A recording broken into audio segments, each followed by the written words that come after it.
Rail spinning sisa tinggi 2025 memang best bang. Abang tengok dia punya spool cap pun ada getah untuk perlindungan air supaya tidak masuk ke dalam spool, terutama sekali air masin. Alright, abang tengok. Dan kita bawa keluar dia punya spool, abang tengok dia punya batang sub ni pun ada getah seal supaya mengelakkan air tidak masuk ke dalam rail, terutama sekali air masin.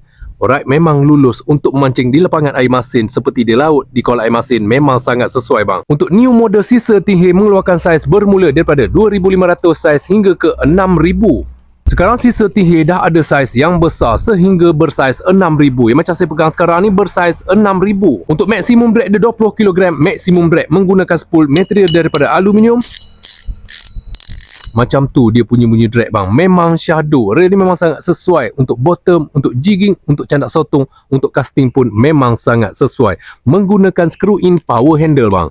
Bukan handle biasa-biasa, menggunakan screw in power handle. Material daripada aluminium, untuk knob pun material daripada aluminium memang besar. Selesa dipegang bang. Untuk gear ratio 5.2 nisbah 1 bang. Jadi kalau abang nak dapatkan sisa tinggi yang model yang terbaru 2025 ni boleh dapatkan segera. Bermula daripada saiz 2,500 hingga ke 6,000. Sesuai untuk mancing di lapangan air tawar dan juga di lapangan air masin. 20 kg maksimum drag, kayuhan yang sangat lancar dan lembut sahaja. Sisa tinggi 2025.